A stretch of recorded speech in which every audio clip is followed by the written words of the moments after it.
Recording in progress.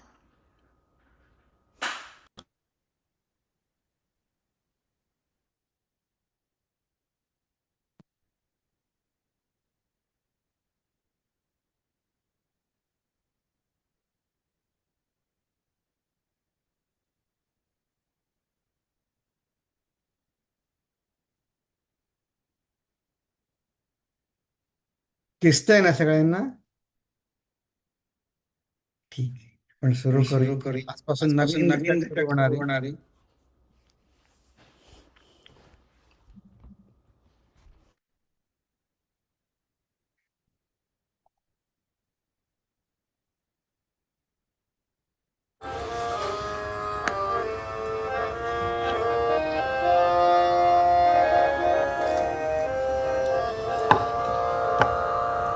गाते रहो मन गणेश के गुण, गाते रहो मन गणेश के गुण, गाते रहो मन गणेश के गुण। गणपति अगणित गुणों के भवन, गणपति अगणित गुणों के भवन, गाते रहो मन गणेश के गुण, गाते रहो मन गणेश के गुण।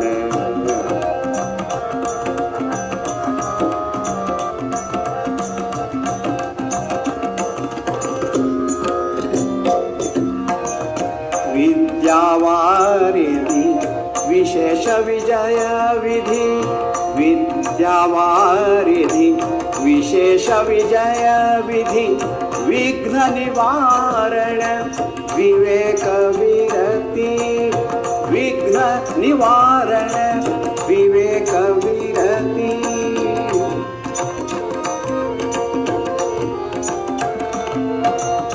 विद्यावारिधि विद्या विनय विशेष विजय विधि, विघ्न निवारण विवेक विरति, विघ्न निवारण विवेक विरति, विघ्न निवारण विवेक विरति। गाते रहो मन गणेश के गुण, गाते रहो मन गणेश के गुण। गणपति अगणित गुणों के भवन, गणपति अगणित गुणों के भवन, गाते रहो मन गणेश के गुण, गाते रहो मन गणेश के गुण।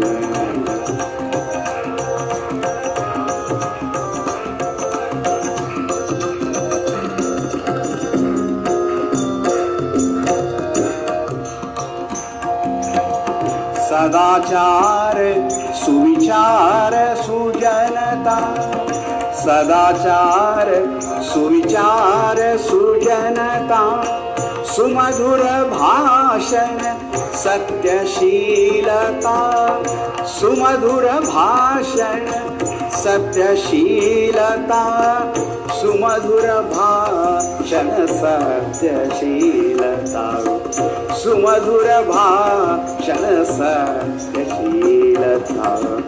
गाते रहो मन गणेश के गुण, गाते रहो मन गणेश के गुण।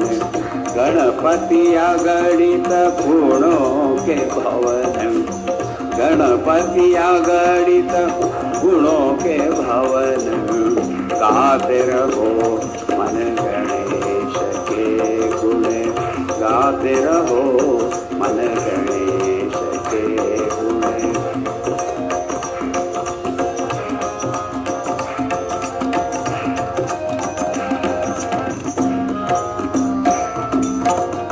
नित्य निरंतर नमन निधीश्वर, नित्य निरंतर नमन निधीश्वर, नवनवीन गुण प्रीति दनत सुर, नवनवीन प्रीतिदनत सुर नवनवीन गुण प्रीतिदनत सुर नवनवीन गुण प्रीतिदनत सुर गाते रहो मन गणेश के गुण गाते रहो मन गणेश के गुण गणपति अगणित गुणों के भवन गणपति अगणित गुणों के भवन गाते रहो मन गणेश के गुण गाते रहो मन गाते रहो मन गाते रहो मन गणेश के गुण। ये प्रणव स्वरूप भगवान की जय।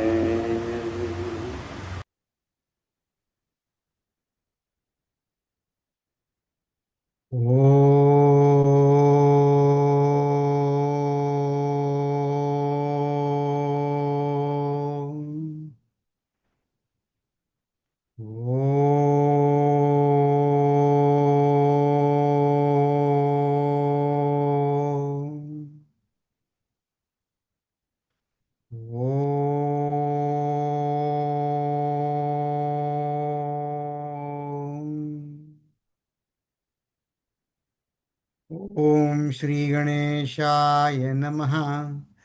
ओम श्री सरस्वत्यै नमः। ओम श्री गुरुभ्यो नमः। शुका सारिखे पूर्ण वैराग्य जाचे, वशिष्ठा परिज्ञान योगेश्वराचे, कवी वाल्मिका सारिखा मान्याईसा, नमस्कार माझा सद्गुरु रामदासा, नमस्कार माझा सद्गुरु रामदासा।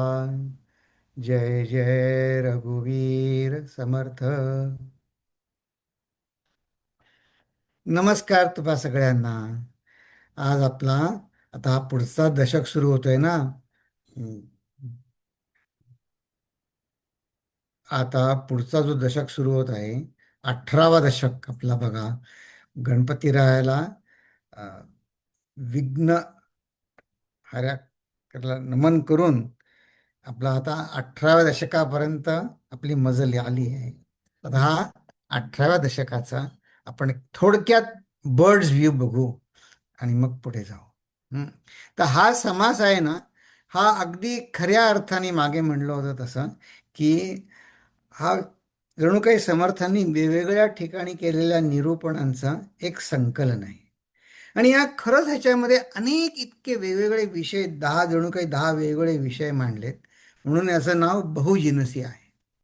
तर पहिलंच समास कुठला आहे तर भारतीय समाजामध्ये कितीतरी देवदेवता आहेत, आणखीनही काही काही नवीन नवीन येत असतात नवीन देव निर्माण होतात। तर समर्थांनी हे बहुदेवस्थान निरूपण पहिल्या समासामध्ये यांच्या अनेक देवदेवतांचा परामर्श घेतला आहे आणि मग कन्क्लुजन काढलं की सर्व देवांचे मूळ एक अंतरात्मा हा आहे। त्यानंतर मग या अंतरात्म्यापाशी मग जायचं कसं, तर कोण सांगणार आपल्याला? मग खरा जाणता कोण आणि त्यापाशी काय शिकावे, हा दुसरा समास आहे। त्यानंतर तिथे शिक्षण घ्यायला आणि शिकवायला अधिकार पाहिजे, एलिजिबिलिटी पाहिजे, ती निस्पृहता वैराग्य सांगण्यासाठी तिसरा समास आहे। निस्पृह निरूपणामध्ये महंत बनायचं आणि महंत बनून समाजाला काय शिकवायचं, त्याचं फार सुंदर विवेचन आहे। त्यानंतर मनुष्य जन्माची थोरवी आणि महात्मा गाणारा हा देह दुर्लभ निरूपण आहे। नंतर आपली एक परीक्षा, बाकी कोणाला विचारायचं गरज नाही, आपल्याला टेस्ट, माझी साधना कशी चालू आहे, त्याचे काही निकष समर्थांनी या समासात सांगितलेत। तसं नाव मात्र दिलंय करंट परीक्षा निरूपण आपणच आपली परीक्षा करून घ्यायची. आणि त्यानंतर मात्र ही परीक्षा बघा, एक निकष सांगितल्यानंतरचा जो समास आहे ना, त्याचं नाव आहे उत्तम पुरुष निरूपण. स्थितप्रज्ञ लक्षण म्हणा, किंवा काही जणांच्या मते ह्या समासामध्ये शिवाजी महाराजांचे चरित्र याच्यामध्ये साम्य दिसतं अनेक टीकाकारांना. तर असा सुंदर समास हा उत्तम पुरुष सांगणारा, हा धर्मस्थापनेचे नर सांगणारा शिवाजी राजांचे चरित्र जणू ह्याच्यात सांगितलंय समर्थांनी. आणि त्यानंतर आपल्यासारख्यांचं वर्णन आहे. आपल्याला कसं सामान्य मनुष्य आपण, आपल्याला प्रपंच आणि परमार्थ दोन्ही पाहिजे. आपला प्रवास हळूहळू सुरू आहे. पहिल्यांदा कसं असतं, आपल्याला मला मोक्ष मिळावा ही अनेक इच्छांपैकी ही एक इच्छा असते की मला मोक्ष मिळावा. इतरही अनेक इच्छा आहेत, त्यात ही पण एक आहे. मग साधनेमध्ये गोडी वाटू लागली की काय होतं, मग या अनेक इच्छांमध्ये ही मला मोक्ष हवा ही प्रमुख इच्छा बनते. मला मोक्ष हवा. आणि त्यातून आणखी प्रगती झाली की मला मोक्ष हवा ही एवढी एकच इच्छा उरते. हा प्रवास आहे. अनेक इच्छा, मुख्य इच्छा आणि एकच इच्छा. हा, several desires, main desire, only desire, ही मोक्ष इच्छा. तर हे सामान्य माणूस, आपण त्याची सामान्य माणसाचे त्याला प्रपंच परमार्थ दोन्ही हवा, त्याचा सांगणारा समास आहे. नंतर हे करत असताना बघा, समर्थांनी ह्याच्यामध्ये किती विविध विषय इतके सुंदर असले, सगळे छोटे छोटे समास आहेत. आणि सार सार सांगणारा तो अंतरदेव निरूपण म्हणजे सगुणोपासनेतनं निर्गुण ब्रह्माची प्राप्ती सांगणारा हा 8वा समास आहे. त्यानंतर आता हो, निर्गुण ब्रह्माचे निरूपण करायला लागलं की झोप येते. मग मग संत झोपेकडे कुठल्या नजरेनं बघतात, ते कसं बघतात, त्या निद्रेकडे संत कसं पाहतात, ते समर्थांचं समाजाचं ऑब्झर्वेशन, निरीक्षण इतकं विलक्षण आहे की या समासामध्ये लोक कसे झोपतात त्याचंच वर्णन आहे. आणि त्यानंतर मात्र श्रोता अवलक्षण निरूपण, हा सूक्ष्म चिंतनात येणाऱ्या अडचणी, हा फारच सुंदर समास आहे. सूक्ष्म चिंतनात येणाऱ्या अडचणी सांगणारा हा 10वा समास आहे. तर ठीक आहे, आता बघूया आपण हळूहळू बघू. तर पहिला आता समास तर आपण बघूया, बहुदेवस्था. हा अगदी सोपा आहे. त्याच्यामध्ये बघा, लोकांमध्ये प्रचलित असलेल्या देवदेवता या सांगणाऱ्या पहिल्या 1 ते 16 ओव्या या पहिल्या आहेत. त्या सोप्या आहेत, आपल्याला माहितीच आहे. त्यानंतर खरा देव हा अंतरात्मा आहे हे सांगणाऱ्या 17 ते 22 अशा ओव्या आहेत. आणि त्यानंतर निगमनाच्या, हे अंतरात्मा सांगितला तर खरं, पण तिथे जायला मोटिवेशन आणखीन पुन्हा सतेज व्हायला पाहिजे ना, आणखीन आणखीन ॲक्सलरेट व्हायला पाहिजे. ते अंतरात्म्या निष्ठेचे महात्म्य आणि फल हे सांगणाऱ्या शेवटच्या 2 ओव्या ह्याही फार मनन करण्यासारख्या आहेत. त्या आता आपण ओव्या हळूहळू बघूया. चल. श्रीराम तुझ नमो गजवदना, तुझा महिमा कळेना, विद्या बुद्धी देसी जना, लहान थोरासी. बघा, समर्थ ब्रह्मज्ञानी, इतका लोकधारणेचा पुरुष, त्यांनी सुद्धा गणेशाला नमन केलं. आपण आत्ता पूज्य गुरुजींनी केलेलं सुद्धा गणेशाचं भजन आपण ऐकलं. विद्या बुद्धी देसी जना, लहान थोरासी. आता बघा तुम्ही, या पहिल्या 5-6 ओव्या आहेत ना, त्याच्यावर समर्थांच्या पहिल्या दशकातले 5 समास आहेत. एक एक त्याचा सार आहे. गणपतीवर पूर्ण समास होता, सरस्वतीवर होता, ब्रह्मदेवावर होता, त्याच्या वेदांवर एक एक समास होता पहिल्या दशकात. त्याचं सार सार जणू काढलंय. मग म्हणले, विद्या गणपती झाला, मग सरस्वती. तुझं नमो सरस्वती, चारे वाचा तुझेन स्फूर्ती. आता इथं बघा आपण 4 भाषा बघितल्या आपण, परा, पश्यंती, मध्यमा, वैखरी. आणि इथं सरस्वतीला त्यांनी मूळ मायेशी जोडलं त्या स्वरूपात. सरस्वती तू चारी वाचा तुझे न स्फूर्ती, तुझे निज रूप जाणती ऐसे थोडे. आहा. आता सरस्वती झाली. मग नंतर ब्रह्मदेव. धन्य धन्य चतुरानना, ता केली सृष्टी रचना, वेदशास्त्रे भेदनाना प्रगट केले. हं. त्यानंतर विष्णू. हे जगत निर्माण केलं ब्रह्मदेवानी, पालन करणारा विष्णू. धन्य विष्णू पालन करिसी, एकांशे सकळ जीवांसी, वाढविसी वर्तविसी जाण जाणो. धन्य धन्य भोळा शंकर, जयाच्या देण्यास नाही पार, रामनाम निरंतर जपत आहे. आहा. किती थोडक्यात किती सुंदर वर्णन केलंय बघा. धन्य धन्य इंद्रदेव. आता पौराणिक देवता आहे. इंद्रदेव सकळ देवांचाही देव, इंद्रलोकींचे वैभव काय म्हणून सांगावे. स्वर्गाचं वर्णन केलं. धन्य धन्य यमधर्म, सकळ जाणती धर्माधर्म, प्राणीमात्राचे वर्म ठाई पडिती पाडिती. या सगळ्या आपल्या सृष्टीचं नियमन करणारा यमधर्माचं वर्णन केलं. मग आता आणखीन आधुनिक देवता व्यंकटेशाची. व्यंकटेशी महिमा किती. मग आता काही देवांमध्ये आहे नाही, भले उभ्या अन्न खाती, वडे धिरडी स्वाद घेती, आतळसा अपालांचा. हे आता हे दक्षिण भारतातलं पक्वान नाही. अप्पे म्हणतात काय, धिरडी, वडे धिरडी. हां, तिथे व्यंकटेश्वराला जाऊन तुम्ही वडे धिरडी खाल्ली, नैवेद्य खाल्ला. हो, खाल्ला खाल्ला. धन्य तू वो बनशंकरी. तर ही आणखीन एक देवता आहे. त्या देवीला अनेक वेगवेगळ्या भाज्यांचं, गौरीला म्हणा वनशंकरी, तिला वेगवेगळ्या भाज्यांचं नैवेद्य दाखवतात. उदंड शाखाची आहारी, विवर विवरो भोजन करी ऐसा कैचा. मग ते अनेक भाज्यांचं तुम्हाला बऱ्याच जणांना माहिती असेल. धन्य भीम गोलांगुला, कोरवंड्याच्या उदंडमाळा, दहीवडे खाता सकळा, समाधान होये. मारुती भगवंताची त्यांना वडमाला त्याचं वर्णन झालं. हां. आता आता धन्य तू खंडेराया, भंडारे होये पिवळी काया, कांदे भरीत रोटगे खाया सिद्ध होती. आता हे आणखीन ग्रामीण देवता, त्यांचं वर्णन आहे. खंडोबाचं वर्णन आहे.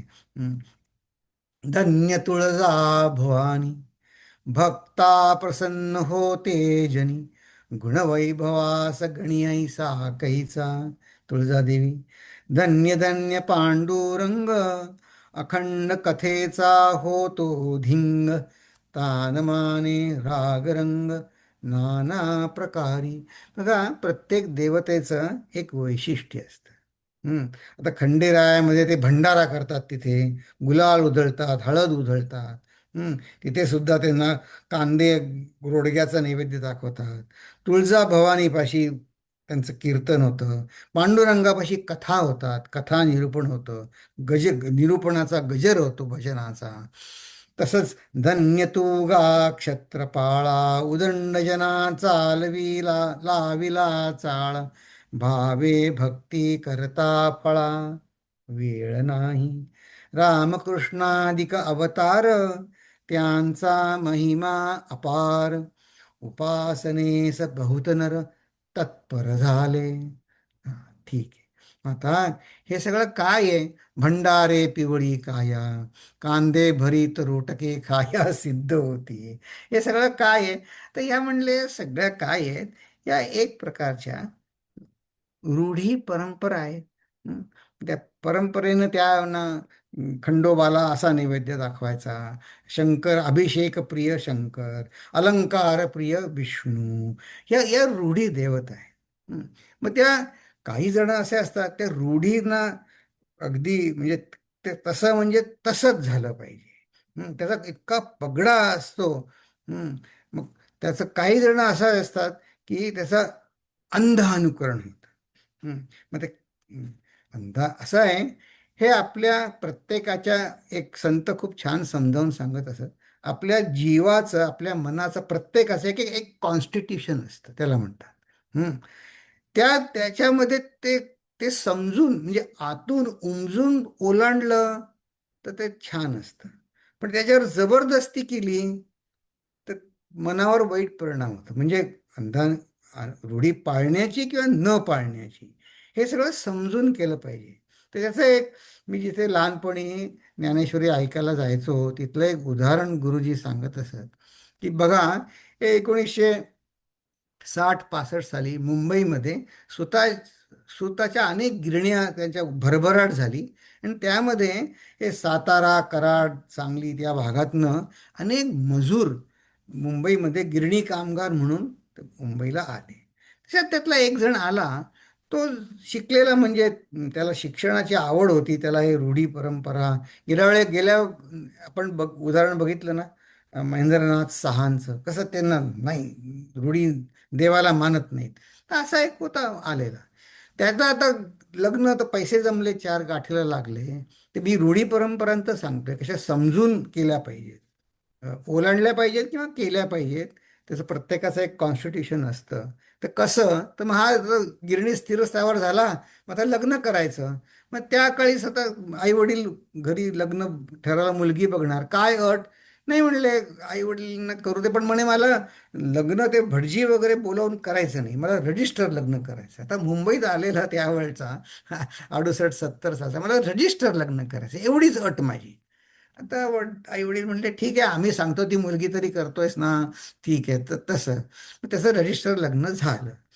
मग पुढे लग्नाला झाली 5 वर्ष, त्याला 2-3 मुलं सुद्धा झाली, 3 मुलं झाली. आणि नंतर त्याची बायको खंगायला लागली. हम्म. किती उपचार झाले. मग ते आम्हाला कळायचं कारण ते निरूपणात येणारे एक जण होते डॉक्टर. त्यांचं काय त्याला म्हणतात पॉली क्लिनिक सारखं त्यांचे एक सायकॉलॉजिस्ट आणि असे एक होते ते. तर ते डॉक्टरने तपासलं सगळं म्हणले हिला काही झालेलं नाही आहे, खूप तपासण्या केल्या हिला काही झालं नाही पण ते खंगायला तर लागली. मग ते म्हणले हिला तुम्ही सायकायट्रिस्टला दाखवा. मानसोपचार तज्ज्ञाला दाखवा. मग ते मानसोपचार तज्ज्ञाकडे गेले. ते त्या बाईनं गेले ते. तर बाईंनी त्या डॉक्टरनं काय सांगितलं आणि ते डॉक्टर गुरुजींना सांगत होते म्हणे या बाईंना मी मानसोपचार त्याच्यामध्ये विचारलं तर त्या काय त्यात सिटिंग म्हणतात, तर मला त्याचं एवढं माहिती नाही. त्याच्यामध्ये त्या बाई म्हणतात मला म्हणे फार समाजात न्यूनगंड आहे. काय आहे इन्फिरियरिटी कॉम्प्लेक्स आहे. काय आहे म्हणे माझं लग्न झालेलं नाही आणि मला 3 मुलं आहेत. तर हे मला फार माझं दडपण आहे माझ्या मनावर. तर त्यांनी बोलवलं म्हणले ही तर असं सांगते की लग्न झालेलं नाही आणि तुम्ही तिचे मिस्टर 3 मुलं झाले ते बाईंना टेन्शन आहे ते समाजामध्ये वागायचं हे काय आहे. मग त्यांनी चौकशी केली. तेव्हा कळलं की ह्यांचं लग्न रजिस्टर पद्धतीनं झालंय. मग म्हणले आता ह्याच्यावर उपाय काय. तर म्हणे आता पुन्हा भटजीला बोलवा लग्न करा हाच उपाय आहे त्याच्यावरती. दुसरा दुसरा उपाय नाही. मग तसं केलं आणि मग त्या सुधारल्या. तर असं आहे. आता आपण हसतो पण त्या बाईंना किती कष्टातनं जावं लागलं असेल. पण ते खरं आहे अंधानुकरण. पण ते अंधानुकरण आहे का. आता म्हटलं तर आहे म्हटलं तर नाही हे समजून केलं पाहिजे आपण. त्या अंधानुकरणाचा एक विवेकानंदांच्या साहित्यामध्ये त्यांच्या साहित्य नाही भाषणांमध्ये एक सुंदर त्यांचा एक उतार आहे. तो वाचल्यावर त्यांनी काय केलं, त्यांनी ह्या रूढी परंपरांचं ॲनालिसिस, आता आपलं हे ॲनालिसिसच चाललंय ना समर्थ, त्यांनी त्याचे 3 प्रकार केले विवेकानंदांनी.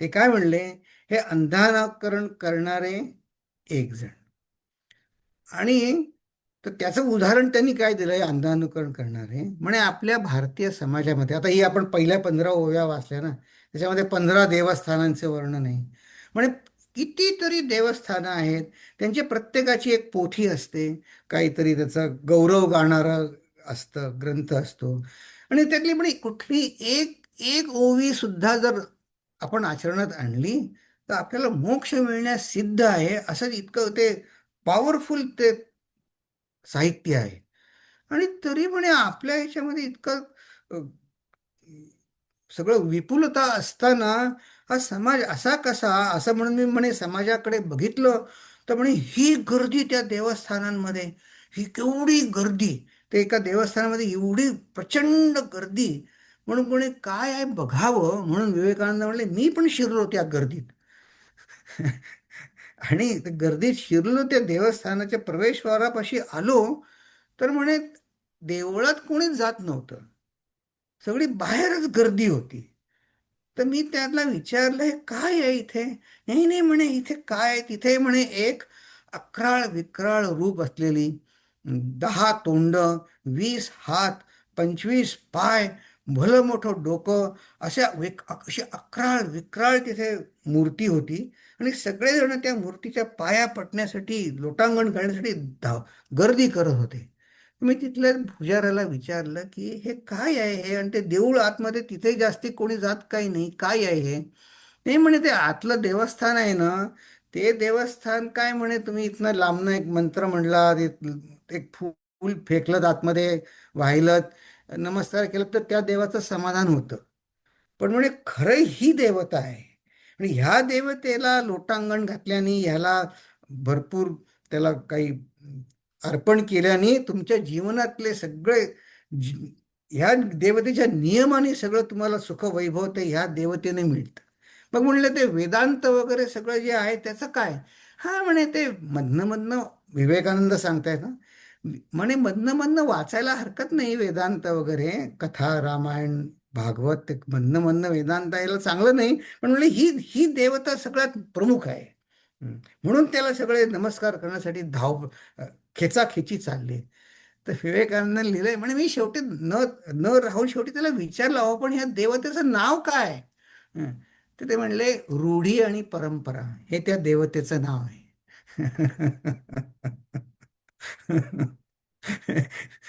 आता बघा ह्या कथेवर असं आहे संतांनी सांगितलेल्या कथा असतात ना त्याच्यावर जेवढा आपण विचार करू खोल ते आणखीन आणखीन उमजत जातं तर ह्या कथा उमजायला आणखीन एक मला गोष्ट आठवली ते अशी आहे ते एक जण आता ही मी अखंडानंद महाराजांच्या साहित्यात वाचली आहे गुरुजींकडनं पण ऐकली आहे ती अशी की खूप आधी 1825 सालीच्या यादी जेव्हा जास्ती गंगोत्री यमुनोत्री उत्तर काशीमध्ये जास्ती वस्ती नव्हती तिथे एक साधू राहायचे कुटिया करून राहायचे ध्यान वगैरे ते बसले असताना ध्यानाला बसायचे तर एकदा काय झालं ध्यानाला बसले असताना एक कुठनं तरी एक मांजरीचं पिल्लू आलं आणि त्याच्या अंगावर उडी मारली त्यांनी मग त्यांनी त्याला त्या मांजरीला बाजूला केलं तरी पुन्हा ती त्यांच्याशी लढीवाळपणे शेपटी घासून करायला लागली तिने तिला हाकलली तर ती काही जाईना शेवटी त्या साधूंनी काय केलं म्हणजे कुठनं आली आहे काय माहिती नाही तिला त्या समोरच्या खांबाला बांधून ठेवली त्या मांजराच्या पिलाला बांधून ठेवलं आणि पुन्हा आपल्या साधनेमध्ये मग्न झाले ध्यानामध्ये मग असं होत गेलं ते मांजर कुठनं आली होती काय माहिती झालं होत गेलं मग आता त्या स्वामीजींचं ध्याननिष्ठा त्यांचं वैराग्य त्यांची तपश्चर्या ह्याच्यावरनं आकृष्ट होऊन काही भक्त मंडळी सुद्धा त्यांच्या आश्रमात जमा झाली वाढू लागली त्यांनी सांगितलेल्या उपासनेप्रमाणे ते त्यांचं अनुकरण करू लागले आता ह्या गोष्टीला 75-100च्या वर वर्ष लोटली आता तिथे खूप मोठा आश्रम आता तिथे उभा राहिला कारण त्यांनी त्या भक्त मंडळींनी आश्रम मोठा केला तिथे अनेक इमारती येत आहेत आता तिथे त्या 11 एकरच्या जागेमध्ये पुष्कळ इमारती आहेत त्यामध्ये एक ध्यान धारणा मंदिर सुद्धा आहे त्याच्यामध्ये तिथे लोक येऊन, देशातले विदेशातले लोक येऊन तिथे ध्यान धारणा करतात. पण म्हणले त्या ध्यान धारणेच्या सभागृह तिथे मोठं आहे, विशाल. तिथल्या ध्यान धारणेचं एक वैशिष्ट्य आहे. काय वैशिष्ट्य आहे? ते म्हणे प्रत्येक खांबाला एक मांजर बांधलेलं आहे आणि त्या मांजराचा समोर ते साधक लोक ध्यान करतात. आणि त्या असे अनेक मांजरं आहेत. त्या मांजरांची देखभाल करायला तिकडे त्या आश्रमात एक वेगळा विभागच आहे. हां. आणि मग त्यांना खायला प्यायला द्यायची सोय आहे. आणि प्रत्येक खांबावरती म्हणे त्या स्वामीजींचं मांजरासमोर ध्यान करतायत, असं म्हणे चित्र लावलेली आहेत. आता तुम्ही म्हणाल हे काय गोष्ट आहे? खरं आहे का खोटं आहे? तर तर तर असं आहे की ही गोष्ट खरी असू दे नसू दे, ह्या ज्या रूढी आहेत ना, त्या रूढींचं अंधानुकरण जेवढं करू नये, तेवढंच म्हणे विवेकानंद सांगतात, त्याचा अंधविरोध सुद्धा करू नये. हं. म्हणजे हे काय अंधविरोध सुद्धा करू नये म्हणजे काय? तर ते सांगतात की म्हणे अंधानुकरण जो मनुष्य करत असतो की नाही, त्याने बाहेर चार चौघांसारखं मी करतोय, त्यात मी पण एक असा एक साधा विचार असतो. पण या रूढींना जो विरोध करतो, विरोध करायचा म्हणून विचार न करता, त्याच्या मनामध्ये हे सगळे लोक मूर्ख, मीच काय तो एकटा शहाणा, असा अहंकार असू शकतो. तर ते विवेकानंद सांगतात म्हणे अंधानुकरण करणं म्हणजे म्हणे पाठीमागे कुत्रा लागलाय, तुम्ही पळताय, यासारखं आहे. आणि त्याला विरोध करणं म्हणजे म्हणे ते कुत्रं पळतंय त्याच्यापासून दूर जाऊन वाघाच्या जबड्यात जाऊन पडणं. हे हे विरोध करणं म्हणजे, विचार न करता विरोध करणं म्हणजे अहंकाराच्या इगोच्या जबड्यात जाऊन पडण्यासारखं आहे. मग काय केलं पाहिजे? तर म्हणे आपण या रूढींपाठीमागचं तत्व समजून घेतलं पाहिजे. त्या रूढींपाठीमागचं तत्व समजून घेतलं पाहिजे. आणि ते समर्थ या 16व्या ओवीत सांगतात. सकळ देवांचे मूळ, तो हा अंतरात्माची केवळ, भूमंडळी भोग सकळ त्यासीच घडे. की या ओवीकडे आपण जरा वेगळ्या नजरेनं पाहू, की सकळ देवांचे मूळ तो हा अंतरात्माची केवळ, भूमंडळी सकळ भोग सकळ त्यासीच घडे. आता बघा, हे ध्यानाचा विषय, आता हा विषय सूक्ष्म चिंतन वगैरे समर्थ सांगणार आहेत ना, तर भूमंडळी भोग सगळं त्यासीच घडे. खंडोबाराय असू देत, पांडुरंग असू दे, जे कोणी असू दे, तर बघा, खरा देव हा अंतरात्मा आहे हे सांगण्यासाठी समर्थ काय सांगतात बघा. हा अंतरात्मा आहे, तो नाना देव होऊन बैसला, नाना शक्ती रूपे झाला, भोगता सकळ वैभवाला तोची एक. या सगळ्या मूर्तींमध्ये शक्तिरूपाने तोच आहे. तुम्ही म्हणाल कसं? तर बघा, भगवद्गीतेमध्ये ध्यानधारणेचा 6वा अध्याय सुरू व्हायच्या आधीच्या अध्यायातली शेवटची ओवी काय आहे? भोक्तारं यज्ञ तपसां सर्वलोक महेश्वरम, सुहृदं सर्वभूतानां ज्ञात्वा मां शांतिमृच्छति. की हा भगवंत इथे त्यांचा अवतार रूप प्रकट करतायत श्रीकृष्ण. ते म्हणतात भोक्तारम यज्ञ तपसाम, सगळ्या तपस करण्याचं त्याचं हा भोग कोण आहे? सर्व लोक महेश्वरम. आणि हा ज्ञात्वा मा, मी आहे ते श्रीकृष्ण. इथे ज्या काही थोड्या जागा आहेत भगवद्गीतेमध्ये जिथे श्रीकृष्णाने आपलं ईश्वरत्व प्रकट केलं आहे, त्यातली ही एक ओवी, एक श्लोक आहे हा.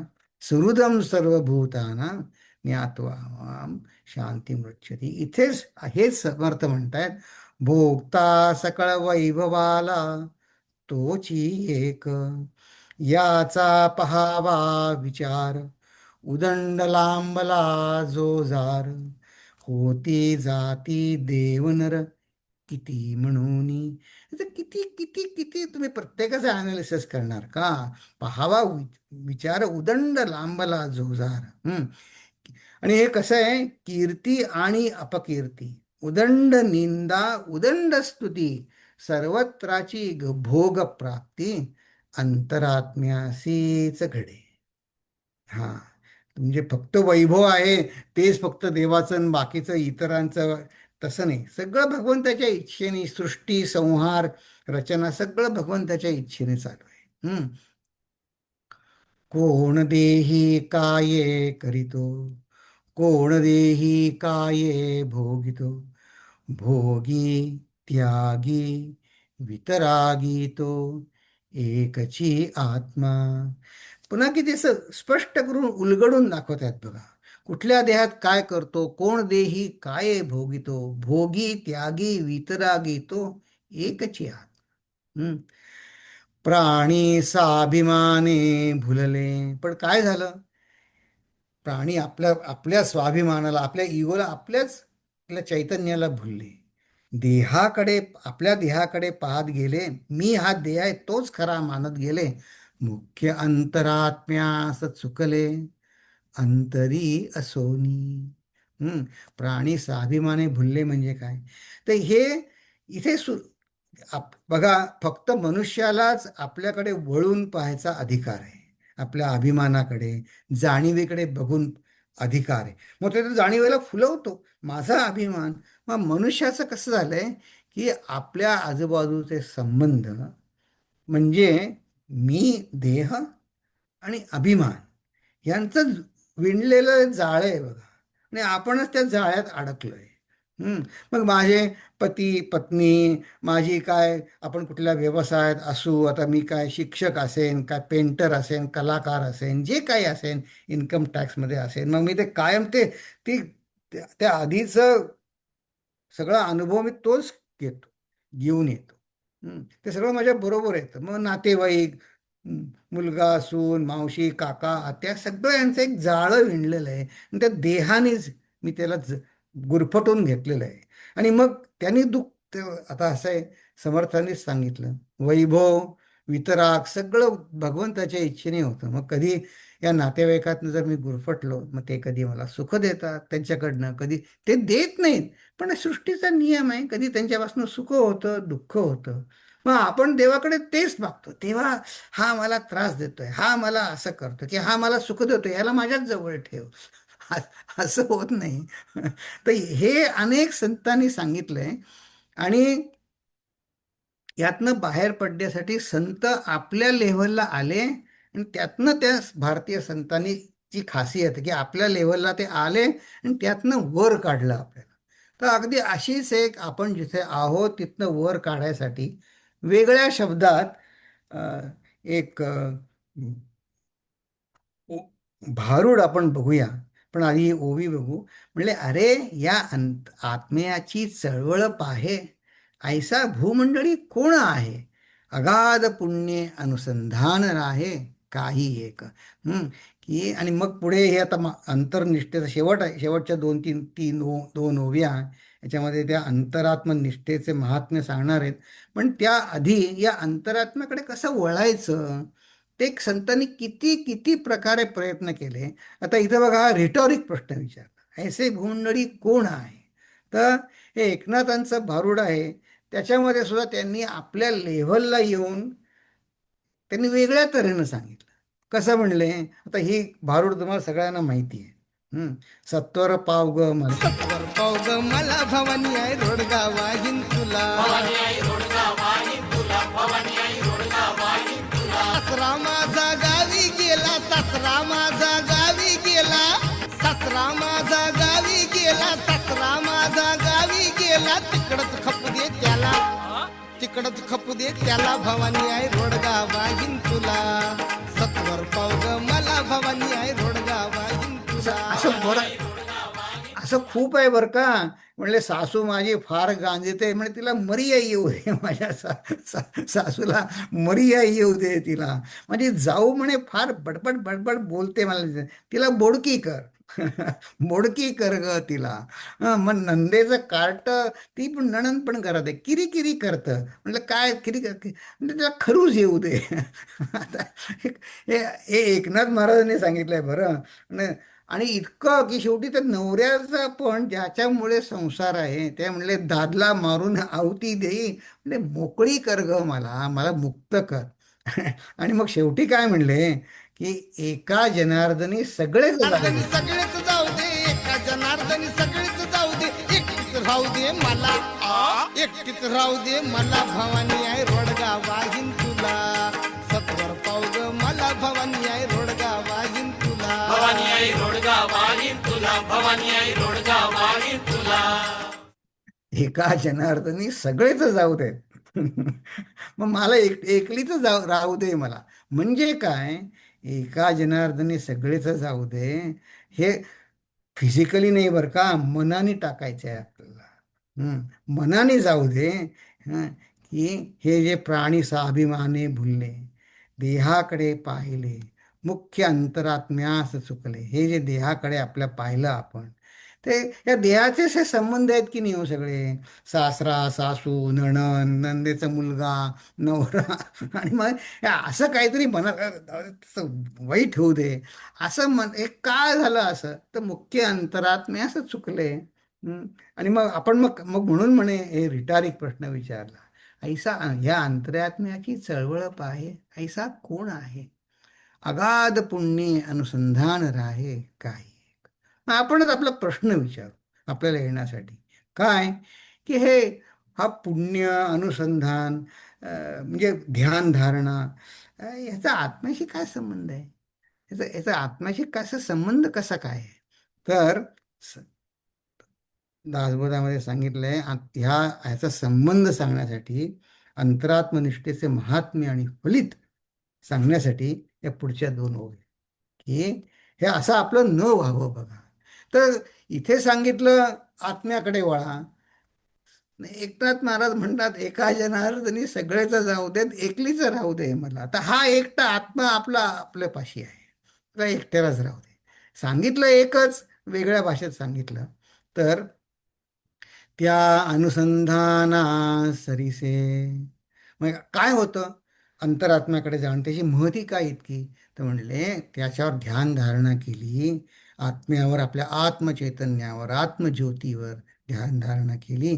त्यांनी काय होतं, जळवून जाईजे किलमिशे, अंतरनिष्ठ ज्ञानी ऐसे विवरोन पाहती. मग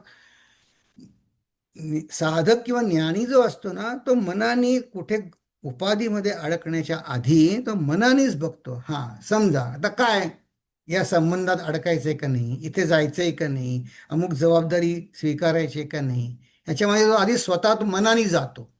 मग चिंतन करून त्याच्यावर तो दोषोनुसंधीयता, शंकराचार्य म्हणतात, त्यातल्या दोषांवरती बघतो की नाही नाही म्हणे, ह्या ह्या हे मला वरकरणी चांगलं वाटतंय, पण ह्या दोषांनी मला माझा भगवंत अंतरेल, माझी साधना कमी पडेल. मग तो म्हणतो नको. विचारी असतो तो, त्या भानगडीत पडतच नाही, तो विचार करूनच म्हणतो नको मला. मग मध्यम प्रतीचा साधक काय करतो, त्यात पडल्यावरती म्हणतो अरे हे नको मला, आता यांनी मला त्रास होतोय, मी बाहेर पडतो. तर हे ज्ञाननिष्ठा ही आपली साधनेची एनर्जी आहे. तर किलमिश म्हणजे काय, किलमिश म्हणजे पाप, बॅड टेंडन्सीज. गोंदवलेकर महाराज फार छान सांगायचे. आता आपण विचार करून एक साधना ठरवली, काय जप करायचा किंवा काय ध्यान करायचं, पूजा करायची, जे काय असेल ते, त्याच्या आड जे जे काही येतं ते म्हणले पाप. त्यांनी इतकी सोपी डेफिनेशन करून ठेवली की माझ्या साधनेच्या आड जे जे काही येतं त्याला त्यांनी पाप सांगितलं. मग आता हे किलमिश शब्द, आपण आता भगवद्गीतेचा रेफरन्स बघितला, ध्यान 6व्या अध्यायामध्ये ध्यान दशक आहे, तर 5व्या दशकामध्ये सुद्धा भगवंतांनी हा शब्द वापरलाय.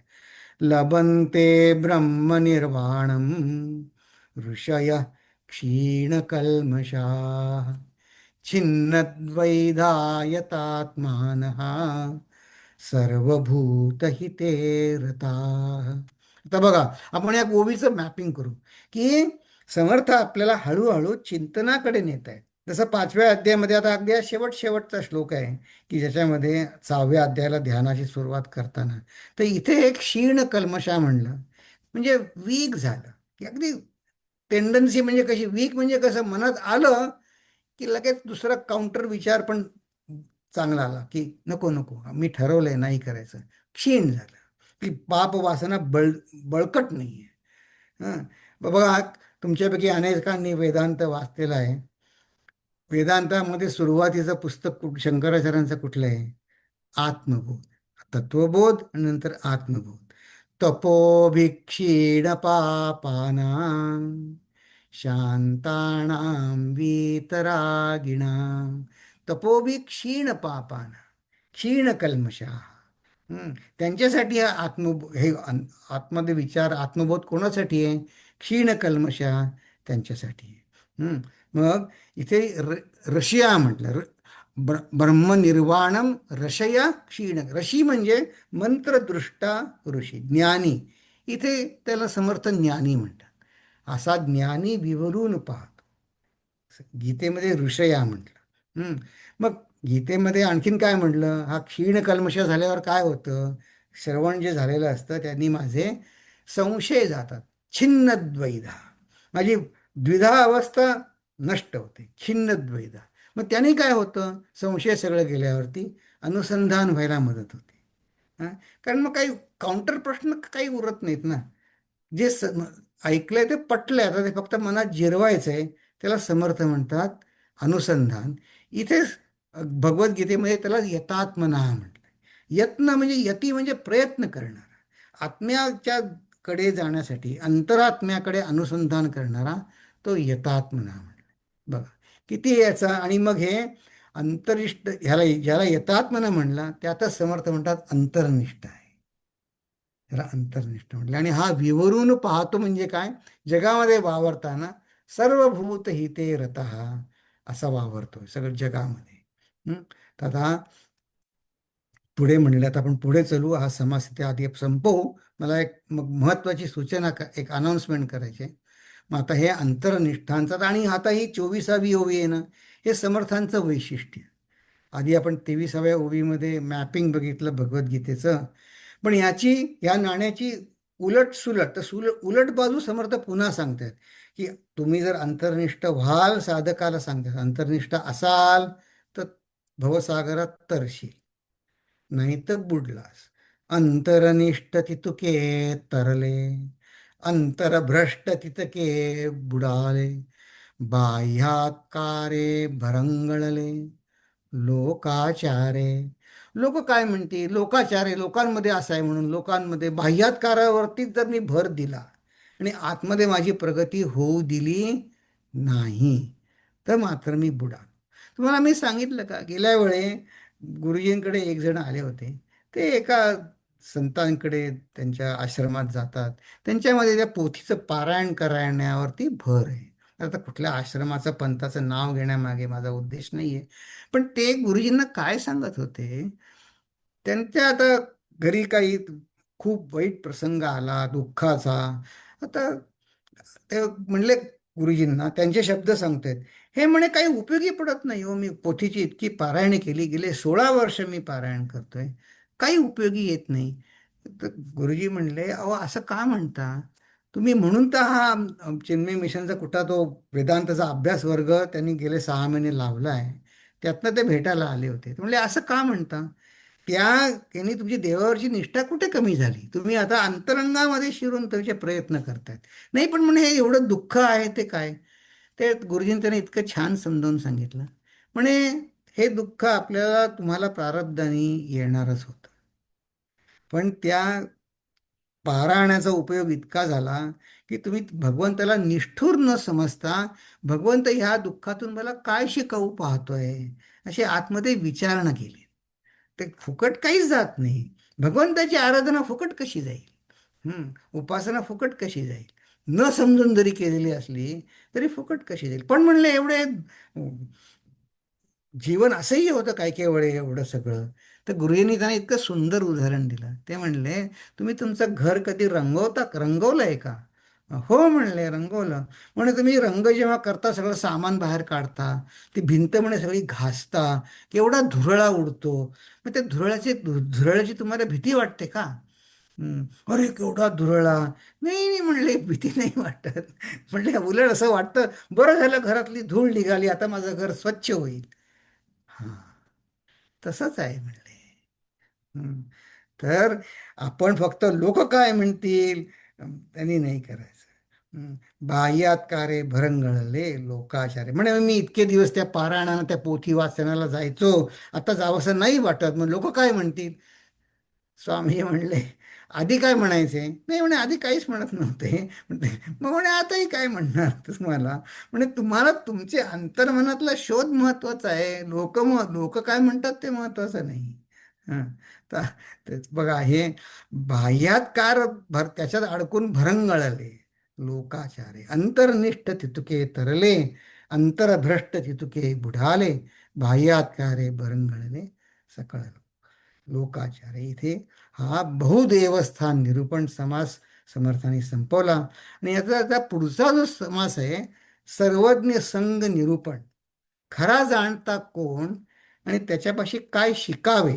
हम्म तर खरा जाणता कोण आणि त्याच्यापाशी काय शिकावे हे सांगायला एक खरा जाणता येणार आहे, विशेष अतिथी म्हणून.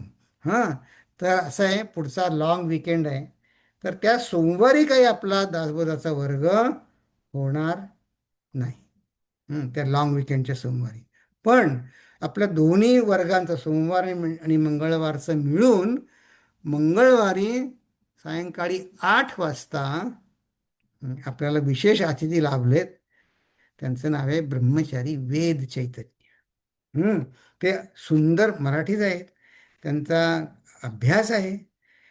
यूट्यूबवरती वगैरे त्यांची विवेक चूडामणीवरती, इतर वेदांताच्यावरती खूप त्यांचं प्रसिद्ध आहेत ते. आणि भगवंत कृपेने माझा त्यांचा परिचय आहे. तर मी त्यांना विनंती केली आणि ते आपल्या मंगळवारी संध्याकाळी 8 वाजता आपल्याला, तर काय खरे जाणकार बघा, समास पण आपला सुंदर आहे, हे ज्ञान ते पण करायला. आणि अ, ते जाणते पुरुष येणार आहेत आणि त्यांना सांगितलं आहे की प्रश्नोत्तरं लाईव्ह होतील आपली, त्यांनी मान्यता दिली आहे. तर तसं आपण आता पुढच्या मंगळवारी आता आपण भेटू. हं? चला, प्रार्थना म्हणतो. ओम पूर्णमद पूर्णमिदं पूर्णात् पूर्णमुदच्यते पूर्णस्य पूर्णमादाय पूर्णमेवावशिष्यते. ओम शांती शांती शांती. हरि ओम श्री गुरुभ्यो नमः. हरि ओम. हरि.